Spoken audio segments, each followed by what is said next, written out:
freedom. Think about enslaved people coming out of slavery. It was illegal to learn how to read or write, and now they really needed the basics. What do you do with 4 million people who are emancipated, who are going to come into the society? They have to be educated. Here on the island, they began setting up schools immediately after Juneteenth, less than 3 months. Hope. There are stories about adults sitting in classrooms with little children. It was really important for people, education. Black history. It didn't come easy at all. This is years of fighting. Juneteenth is all about the spirit of this people. Juneteenth, this is what we are. We overcome. Push us down again, we'll overcome again. It starts the tradition of HBCUs that still continue today. Prairie View played an intricate role in it for Black Texans. It's a legacy instilled in my bloodline for generations. It's the camaraderie, it's the family. We have an obligation to never be silenced.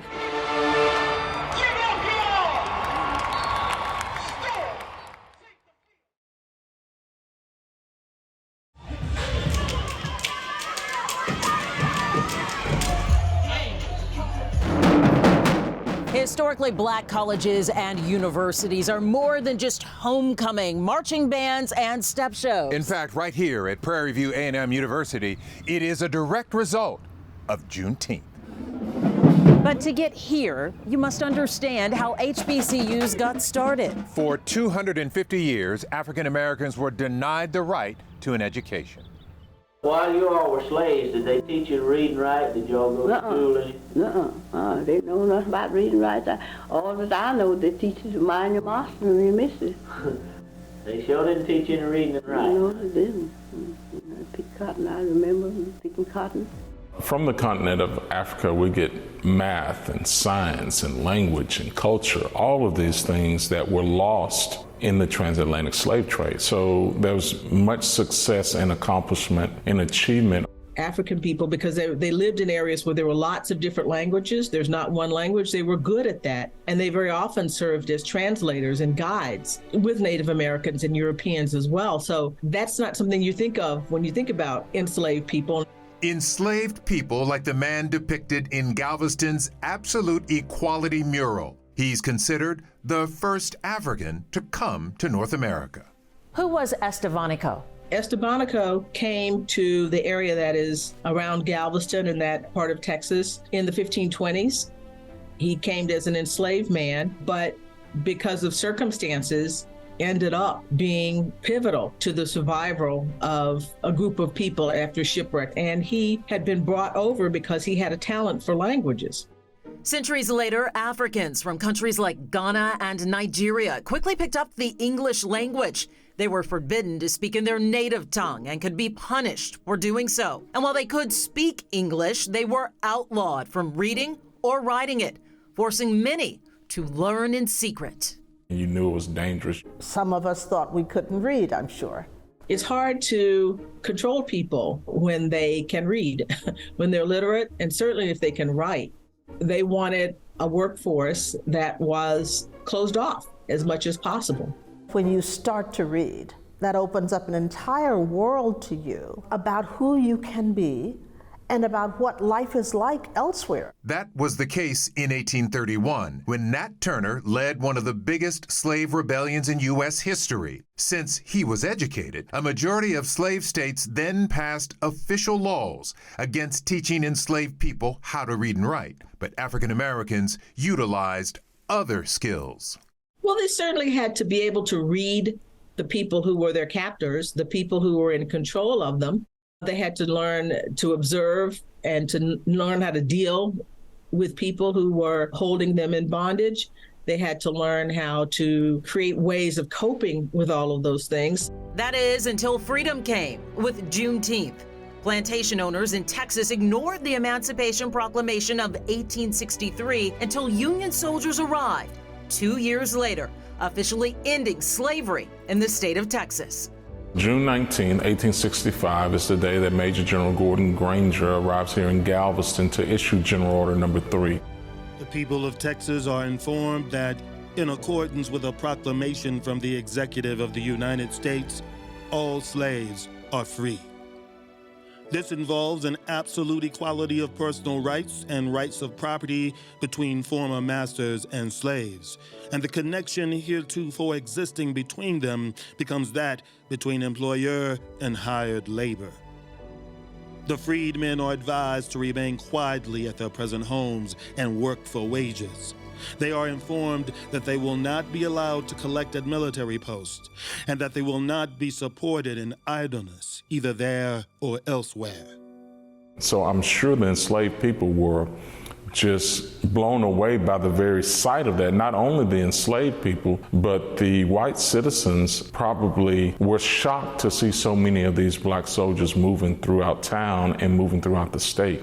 They understood the society around them and paid attention. When Granger comes to Galveston to announce that slavery is over, many African-American people, many enslaved people already knew it. They developed a network, a way of communicating, sending information across long distances, the grapevine, essentially, that people remarked upon, that Black people knew what was going on all the time, even though they didn't have formal education and not everybody could read the newspapers. The ones who did have knowledge shared it with other people. The 2023 calendar is exactly the same as the 1865 calendar. So this year we can go back and see what was happening that weekend, the 16th, 17th, 18th, leading up to that Monday morning. This was a time of hope for lots of people after what they had gone through.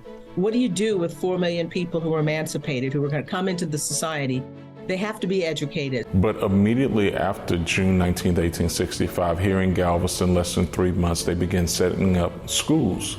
The first one on September 4th, 1865, at what is now called Avenue L Baptist Church. And then on September 6th, at Reedy Chapel, they opened the second school. So those two schools had roughly about 300 students and are recorded as the first two, not publicly supported schools, but the first two schools opening in Texas in this area. It was the first time that Black people in an organized way had an opportunity to achieve an education. There's an early wave of migration that begins immediately after the war. And they literally wanted to get away from the land owned by people who had owned their families.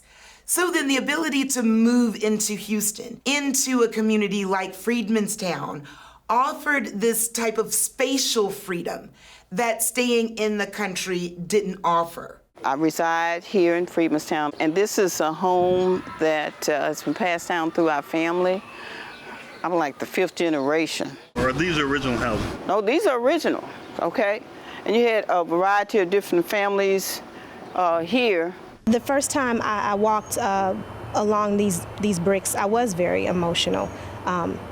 This is where my people decided that they would survive. About 1,000 freed slaves moved to Freedmanstown in the 4th Ward. And in 1872, 4 black pastors purchased 10 acres of land in nearby 3rd Ward as a place to celebrate the 19th of June every year and called it Emancipation Park. That same year, the Gregory School opened, the first school for blacks in Houston. The idea wasn't just to have them in elementary schools. That was important, that kind of education, but institutions of higher learning as well. So Prairie View played an intricate role in it for Black Texans all across the first 2 decades of the 1900s. During a time when it was illegal for African Americans to learn, to read, to write, to go to what we now call predominantly white institutions, there were entities educating African Americans, and those entities became later known as our historically black colleges and universities, our HBCU institutions. Our students stepped forward, understanding that, things were not always fair, understanding the context in which they were being educated. We're here because of the color of our skin. We look a certain way. And so they did not take that as a badge of discouragement, but they took it as a badge of courage.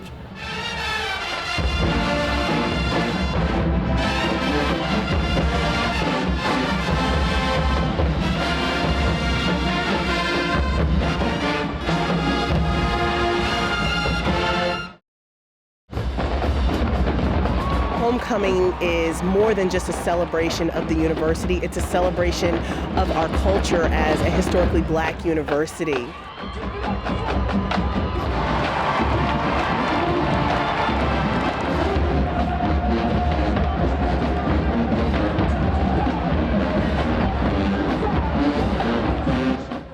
Founded in 1837 in Pennsylvania, Cheyney University calls itself the first historically black college and university. But African Americans were not able to get a degree there, which is why Lincoln University, also in Pennsylvania, credits itself as the first HBCU to grant degrees. Lincoln was founded in 1854. Then, in 1856, Wilberforce University in Ohio becomes the first black-owned HBCU. But remember, these states were in the North. 2 years after Abraham Lincoln signed the Emancipation Proclamation, Shaw University opens in North Carolina, becoming the first HBCU in the South. Today, there are more than 100 HBCUs in the U.S. and Caribbean, most of them in the Midwest, South, and East Coast. Texas is home to 9 historically black colleges and universities, and 2 of them are among the biggest HBCUs in the country.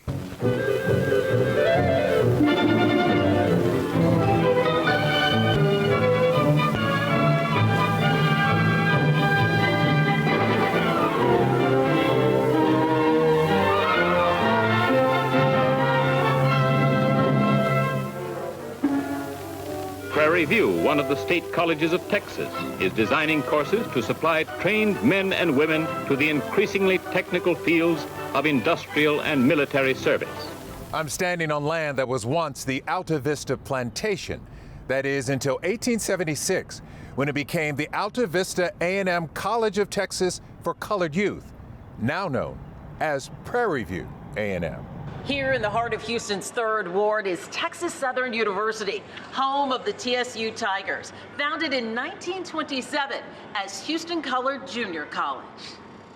George T. Ruby, along with Matthew Gaines. They were the only 2 African-American state senators in the state of Texas during Reconstruction at that first part. And they pushed for the establishment of Texas A&M University and Prairie View A&M University. So these public land grant colleges are a direct result of the black legislators during Reconstruction that made public education a priority, because prior to that, public education was not supported as we see it today. Prairie View A&M is a direct result of Juneteenth. Those individuals who heard that message that day, they went forth with the zeal and the fervor to realize what an education could do for emancipated blacks. Most of the first students were from the immediate area. These were people who were freed from local plantations. In 1927, Houston Independent School District wanted to open up evening classes for its students. And so at that year, that's when TSU, Texas Southern University, and the University of Houston were founded.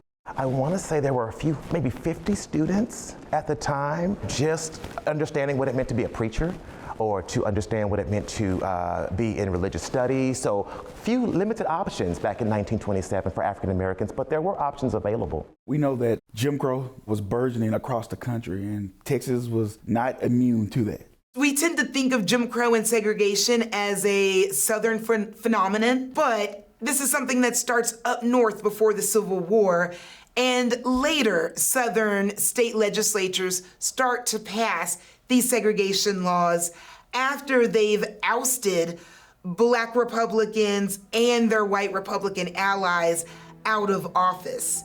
There are many, many examples of individuals who were hung or who were attacked because they did something. It might have been a slight. It might have been failure to do something that they thought that, should have been done. It might have been showing up in the wrong place, sitting in the wrong chair, going in the wrong door. Segregation laws restricted every public space where Southerners could possibly make contact. As a result of that, in terms of inferior education, people had tracks that they were supposed to be, trajectories in life that they were supposed to fit into. In terms of the field of work in Texas, they wanted Black and brown people to go into the manual labor, and all of the white collar jobs to go to Caucasian people. All too often, when African Americans gained power, found success, or pushed back against the system, they were met by violence and terrorism. These would be private acts of torture and violence and murder. Public hangings, stake burnings at the hands of lynch mobs, heinous acts against mostly black men as well as Hispanics. And really the thing you have to understand about this is men and women brought their children to see this. This is how white supremacy was passed on to a generation of young people, that this was the way you treated black people who challenged white supremacy. Lynchings from 1882 to 1942, the height of Jim Crow, are documented in a database project by Sam Houston State University and Professor Jeff Littlejohn at lynchinginTexas.org. Here, they've collected information from old newspapers of the past, the NAACP, and a prominent HBCU. Tuskegee said there were 458 lynchings in Texas. We've documented almost 700, and certainly there were many more that are left undocumented. The work continues, verifying and documenting what's happened here in Texas, as difficult as that history may be. It's all there, on the database, a free public website and resource. Make it something where if you were interested in a family member or your location, that you could go online and find out about the lynchings in your community, your county, that you would see documentation of those events, and that you could begin to think about the implications that had for your community. In the 1920s, a man was burned at the stake on Courthouse Square in Conroe, Texas. In a courtroom, a black man was shot. And there were other instances that happened, incidents that took place that sort of marked the place as a tough town. The Emmett Till Anti-Lynching Act was passed in 2022, making lynching a federal hate crime, punishable by up to 30 years in prison. Texas Southern University students played a very important role in the civil rights movement in Houston, about 13 of them to be precise. On March 4th, 1960, they marched 2 by 2. One, of course, had to have been walking alone because we had an odd number.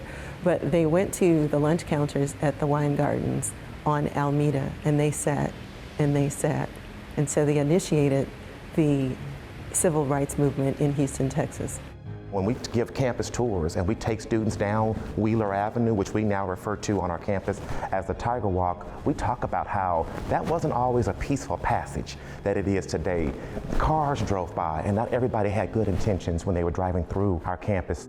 It was the 1896 Supreme Court decision in Plessy versus Ferguson that ushered in separate but equal doctrine as law. But the issue with separate but equal, it didn't live up to its name. The same resources and educational opportunities presented at white schools were not granted to black schools. During the 50s and the 60s, there are a lot of court cases that are coming about during this time. And so legislators and the powers that be within the state understand that there's going to be a reckoning that's going to come. Ultimately, 1954, Brown versus Board of Education. Before Brown, there was not a single state-sponsored school in any state in the U.S. South where a black person could get a doctoral degree, where they could be trained as a medical doctor, where they could be trained as a lawyer that was state-supported, I mean. That's only been 70 years ago. That's within my grandparents' lifetime. That has created gross economic inequality and educational inequality, which we are going to have to do something about. Just having programming and celebrating Juneteenth and Black History Month is not addressing the root at the core of inequality, which is economic inequity. Houston's population in 1900, 45,000. Today, 1,400,000. 1964 Houston was just coming into its own. A progressive metropolitan city with aerospace, arts, and architecture raising its profile and its skyline. It's now the tallest building west of the Mississippi. A desirable place to live, work, and play for both whites and blacks. Still, this was the 60s, and for all Houston had going for it, it seriously lacked an equal education. How are the schools here? Well, I might be stepping on someone's toes, but the schools are still backwards. Houston was incredibly slow to integrate schools, despite Brown versus the Board of Education, the 1954 Supreme Court case which found racial segregation of children in public schools unconstitutional. 10 years later, in Houston, not much had happened. Acutely aware of it and advocating for change was Hattie Mae White, a teacher who became the first African American elected to the HISD school board in 1958. So you have a total of how many Negro children going to school with whites? About 250 in 10 previously all-white schools. That's out of a total school population of what? Of 211,000. Well, that wouldn't seem to indicate that integration has progressed very rapidly in the schools. This is perhaps the greatest sore spot in the city of Houston. Mrs. White spoke frankly. Despite the racist backlash, she remained steadfast on the school board during this difficult time, met with constant resistance.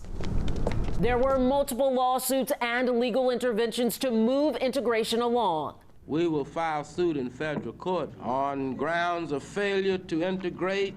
We charge that this dual system has been affected very little by the Supreme Court decision. The Houston School Board seems to put forth every effort they can to keep the status quo. By 1968, the Department of Justice declared the district's desegregation efforts were lagging and unjust. New efforts were made, new schools, new plans, and more involvement from the federal government. This is not the first time we have had differences of opinion with the Justice Department. I doubt if it will be the last. It took HISD decades to fully desegregated schools. Hattie Mae White spent 3 terms on the HISD school board before losing a re-election and returning to teaching. Today, her legacy lives on despite her passing in 1993. Here in central northwest Houston is HISD headquarters, also known as the Hattie Mae White Educational Support Center, named to honor the longtime advocate who strived for a truly equal education for everyone. One of the country's leading authorities on blood plasma shows students how to determine the gravity of... To get a better understanding of why HBCUs were so needed in the South, take a look at when predominantly white institutions, also known as PWIs, began to admit black students. The University of Houston began to, quote, study the problems relative to integration in 1956, after the Supreme Court struck down separate but equal. A 1959 memo shows the Board of Regents recommending to reject integration. One report states UH's president hopes to admit 1 or 2 Negroes if any extremely well-qualified persons should apply. The memo states the president did not plan to admit more than a token number of students, which he didn't expect to be a problem due to the high scholastic qualifications. And even more important, the university's tuition is still 6 times that at Texas Southern University or other state-supported institutions. Ultimately, in 1961, the first black graduate student is admitted. Then, in 1963, the first black undergraduate students are admitted. At Rice University, Raymond Johnson became the school's first black PhD candidate in 1963, but a group of alumni sued to block integration at the school, putting his admission on pause until 1964. Decades later, Johnson became a math professor at Rice. Seeing that 1963 lawsuit in the newspaper irritated then-teenager Jacqueline McCulley, who was the first black National Merit Scholar in Texas. She had her eyes set on Harvard and MIT, but then moved Rice to the top of her list to prove people wrong, becoming the first black undergraduate woman at the school in 1965. Since Baylor University was a private institution, it did not have to follow federal changes for integration. Baylor would begin enrolling students in 1963, and their first black graduates would come in 1967. According to Texas A&M University, in 1963, 3 black students quietly enrolled in a summer session as, quote, special students, becoming the first to attend. And the first black undergraduates would earn degrees in 1968. The first black student who attended Sam Houston State was in 1964. That was basically after John Kennedy, the previous year before he was assassinated, wrote to the president of Sam Houston State and the president of Stephen F. Austin, because they're both in the same system of schools. Neither of those schools had desegregated, and basically said, look, It's time, it's been 10 years since Brown, but actual desegregation did not come until the summer of '64 with the passage of the Civil Rights Act of 1964 and the threat that federal funding would not go to institutions that were not desegregated. A black man applied to go to the University of Texas at Austin in 1885, but was denied admission simply based on his race. In 1950, the first African Americans were admitted to the law school and to graduate programs not offered at TSU and Prairie View, but they were denied campus housing. 6 years later, UT admits the first black undergraduates. John Hargis Hall is named after the first black student.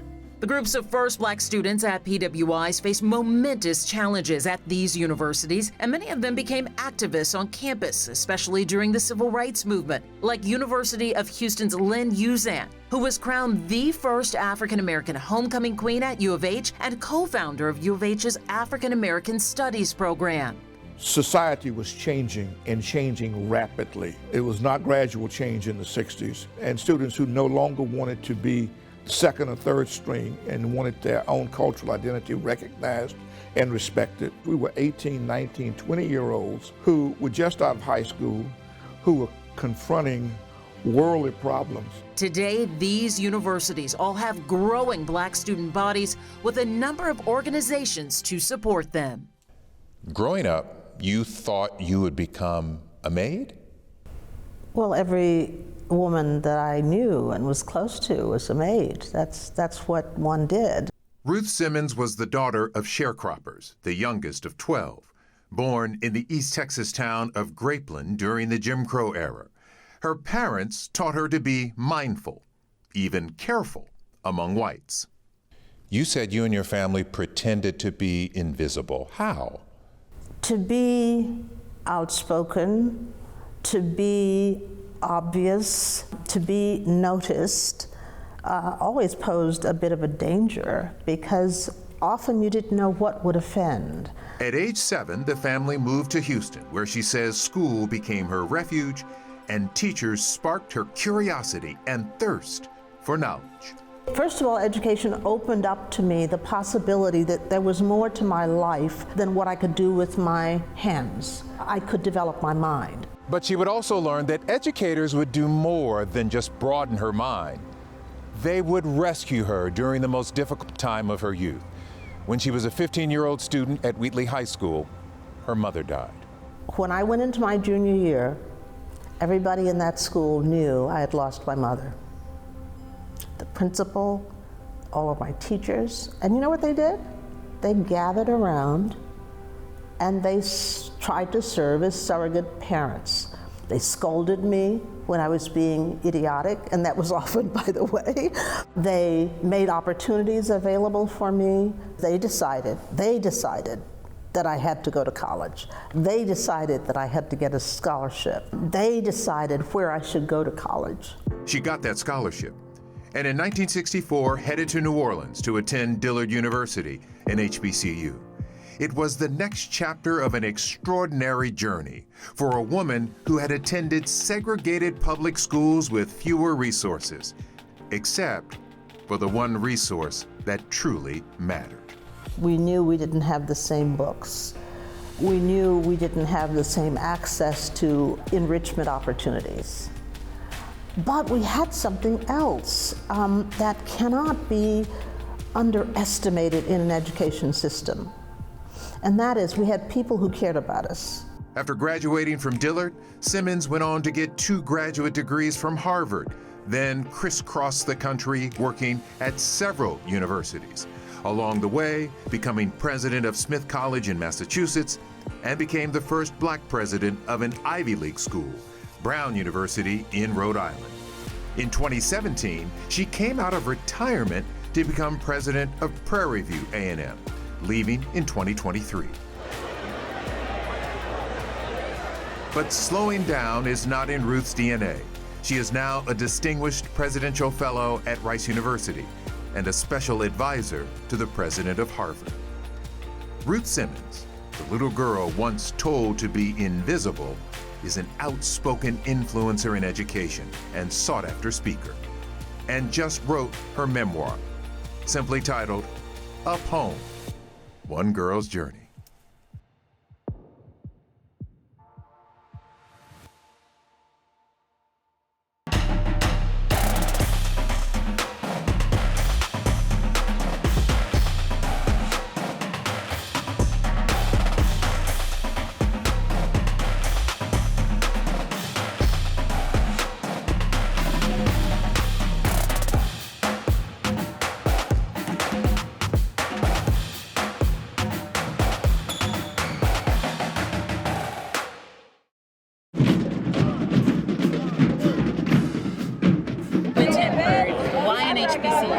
Because it's my people. Like, why would I not be comfortable with anybody else except my people? I knew right off the bat when I went to the State Fair Classic, my dad took me years ago, and I came there.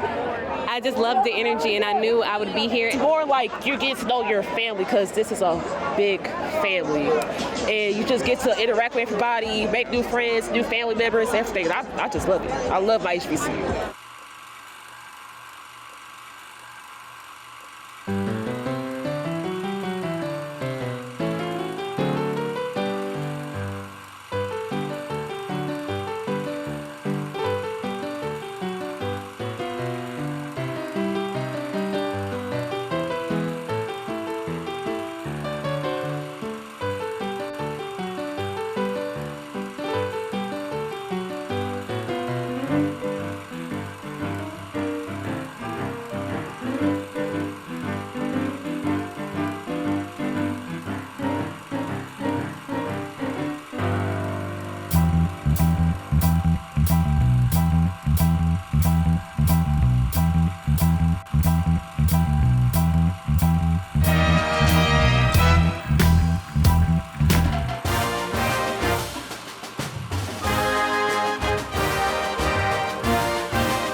TSU today, we're a little shy of 9,000 students, and with all that's going on right now, we will definitely be at 9,000 in the very near future, our fall 23. We've seen a 10% growth in enrollment over the past 2 years, and we're up 15% in applications for our first-time freshmen, even bigger number, 20% for our transfer students. So new freshmen, new transfers are really getting to see TSU in a new light, and we're so excited about that.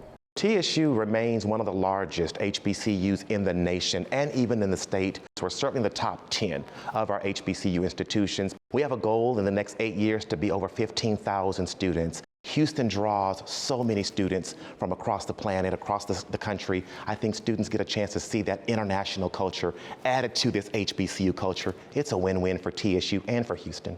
Meanwhile, Prairie View A&M University holds a diverse student body of more than 9,000. You'll be surprised if you go and you look across our campus. We have one of the more diverse campuses in the state in terms of Hispanic, Black, and even other outside of the United States ethnic groups that are here now. So that's always been our hallmark in terms of being a haven and a place for enlightenment and education. And today, the school remains true to its motto of producing productive people. So when we think about the impact that Prairie View had in emancipation, it's unmeasured.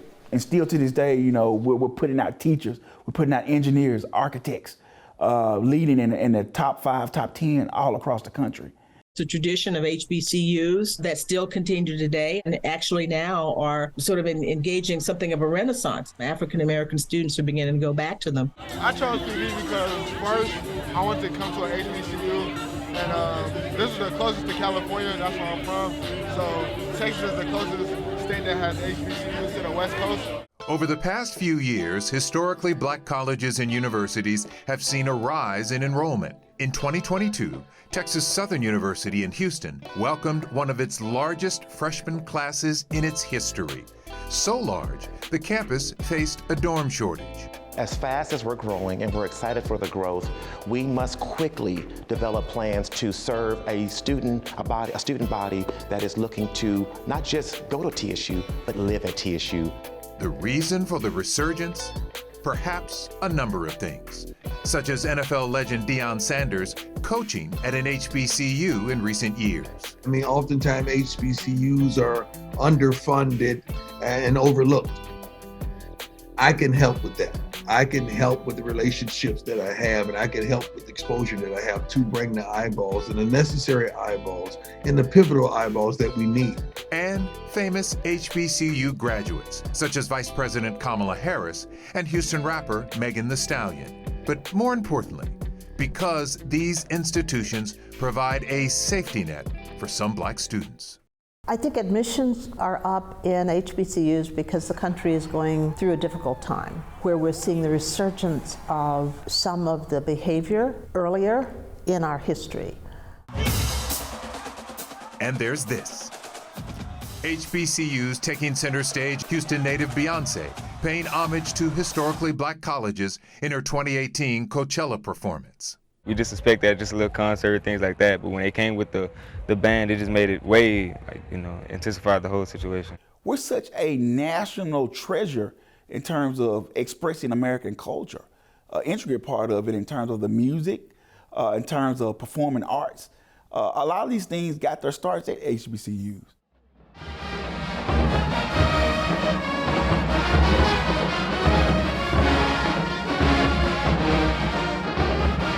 Homecoming is more than just a celebration of the university. It's a celebration of our culture as a historically Black university. Let's go, Panthers! Let's go, Panthers! Let's go! Homecoming is a great tradition. You think about homecoming across the spectrum. That's an opportunity where people come back from whence they came. Every year. At the football game, you come back to see familiar faces, those who groom you, those who mentor you, coming back to the place that made you the great man or woman that you are, that people poured so much into you, contributed so much into you. That's what homecoming is all about. The number of people who descend on the campus, it's unbelievable. It's the family. It's that special feeling once you hit the hill, all right, and say, I'm home. The best part about homecoming is the band to me.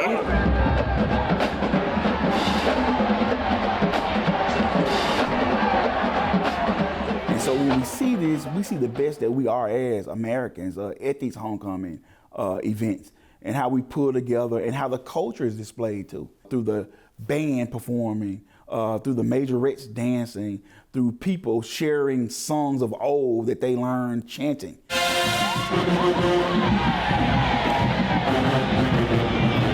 best part, I would say, is just coming to the game, showing our school spirit and having a great time.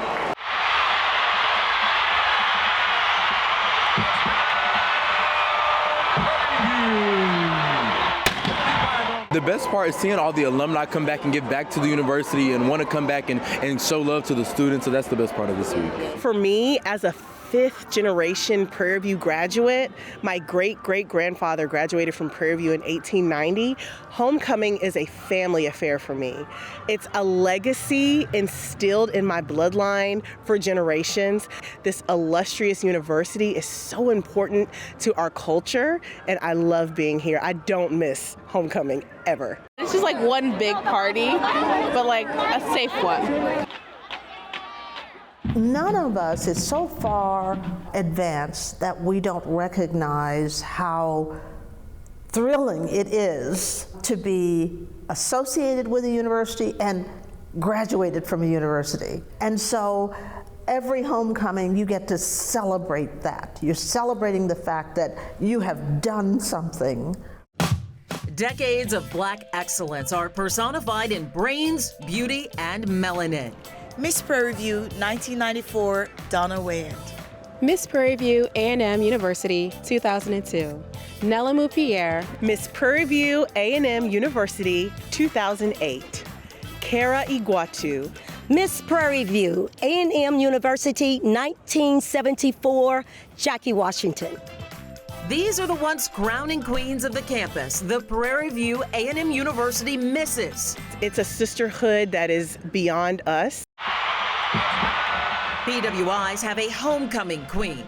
HBCUs elect a Miss to represent the campus and the culture. Coronation appropriately happens around homecoming. It is the greatest honor a woman can receive at Prairie View A&M University. I love to make sure that the Prairie View image of a woman is of grace, poise, and intellect, and it's my honor to do so. We had to go through an interview process, talent, swimsuit, evening gown. There's a panel of judges that makes that determination.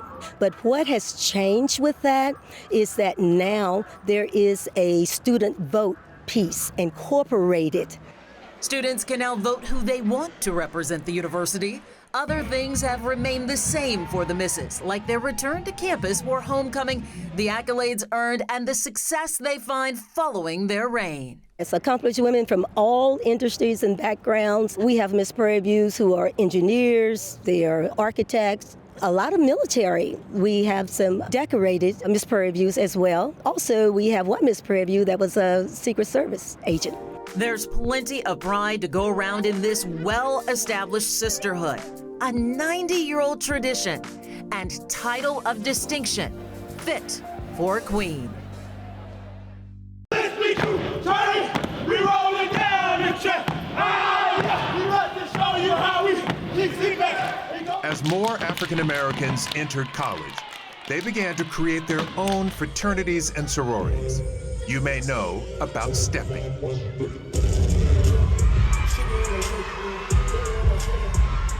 A rhythmic art form with ties to West African traditions that Black Greek letter organizations created in the late 1900s. But these organizations do a lot more than just step. They were all founded with missions dedicated to scholarship and service. The first was a fraternity, Alpha Phi Alpha, founded in 1906 at Cornell University. Then in 1908, the first Black sorority, Alpha Kappa Alpha, founded at Howard University. More organizations would come, Kappa Alpha Psi, Omega Psi Phi, Delta Sigma Theta, Phi Beta Sigma, Zeta Phi Beta, Sigma Gamma Rho, and Iota Phi Theta. They're not just clubs. They're not just here for the 4 years. These are national organizations that have lifelong membership. There are now thousands of chapters worldwide, making up the National Pan-Hellenic Council, also known as the Divine Nine. And one of the founding members of Delta Sigma Theta was born right here on the island. Jessie McGuire Dent was one of 22 women who founded Delta Sigma Theta Sorority Incorporated on the campus of Howard University on January 13, 1913. She graduated from Central High School, valedictorian, and then went on to Howard University. The organization was founded on sisterhood, scholarship, and service, even participating in the Women's Suffrage Parade back in 1913. They forced the Black women to march at the end of the parade. So even within the fight for equality to vote, there was segregation between the women, but that didn't deter her. After graduating from Howard, Dent returned to Galveston, where she had a successful career as a teacher at Central High, the very school she attended. 30 years later, in 1943, she sued the Galveston Independent School District for equal pay for Black teachers because they were getting 20% less than white teachers, and she won. Jessie McGuire Dent died on March 12, 1948, a woman who spent her life fighting for the equality of all people.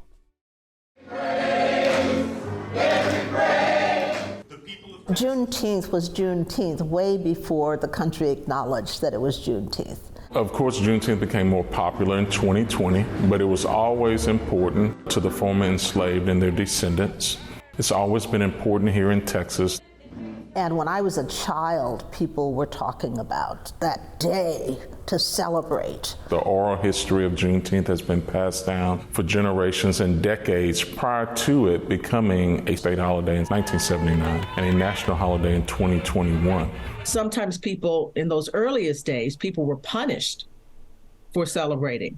The very first celebration happened here July 1st, 1865. The mayor of Galveston got upset and arrested the promoter, but the mayor was not really in charge of the city any longer. The Union Army was. So the officer then, who had given permission for the event, arrested the mayor, put the mayor in jail, let the black promoter out, and on July 15th, they had another reception where they honored the troops. The celebrations involved food. Obviously, you were supposed to have a red drink. When we were kids, it was usually red soda water, but I gather that at the time it was red hibiscus tea, which was on the menu. They gathered at churches, parks, and so forth. There in Houston, Emancipation Park was started by a group of men who pooled their resources in the 1870s and had this land that was supposed to be strictly for the purposes of celebrating Juneteenth. Now it's becoming more commercialized, so you see Juneteenth napkins and Juneteenth banners and signs and T-shirts, and so that's a part of it. But while we are celebrating and partying, we have to, as David O'Neill says, party with a purpose. And we need to make sure that education is a part of this conversation. Parades are one of the main ways Juneteenth has been recognized over the decades across the state of Texas. Today in Galveston, there are a number of events, both historical and new to the island, from historical markers on almost every corner to the absolute equality mural on the Strand. There's also the annual Juneteenth banquet and Juneteenth gala, as well as the annual Juneteenth Scholarship Gala where Miss Juneteenth is crowned, gospel and jazz concerts, spoken word, and panel discussions. The holiday also consists of exhibits, festivals, reenactments, and guided tours. You can also check out impactful artwork at the NIA Cultural Center, which hosts Freedom School every summer for students.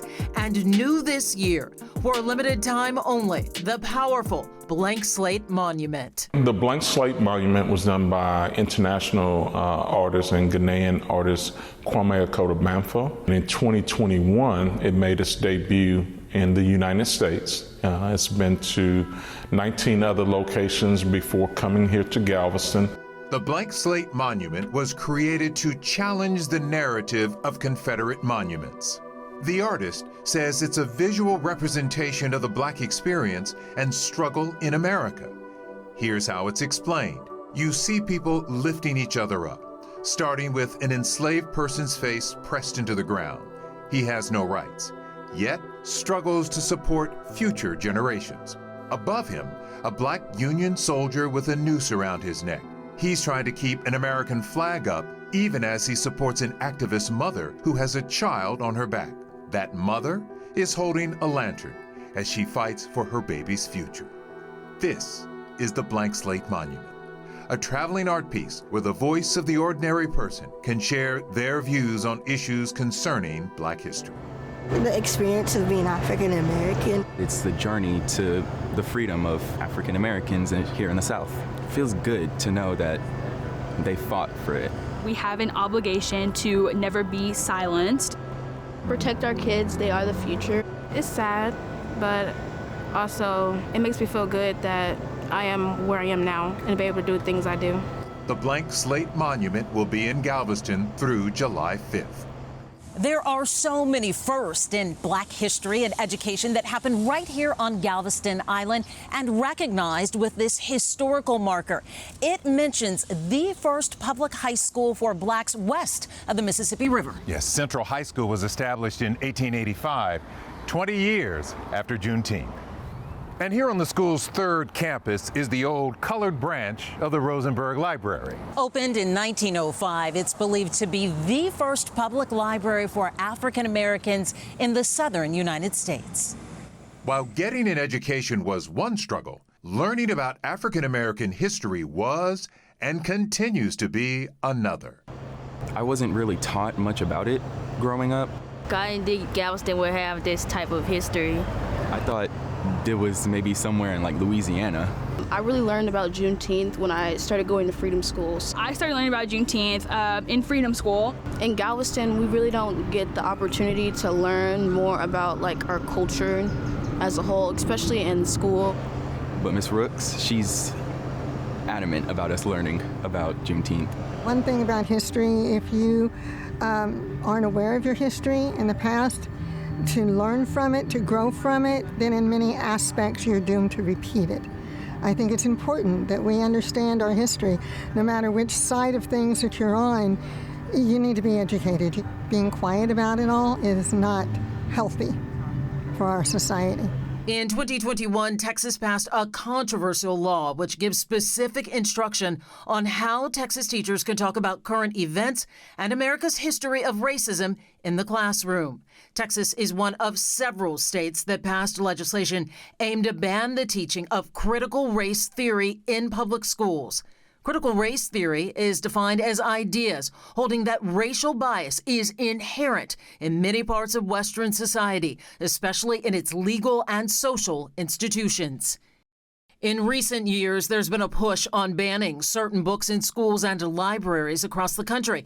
In fact, one nonprofit, PEN America, found Texas school districts banned the most books of any state between July and December of 2022 with 438 book bans. Florida came in second with 357 bans.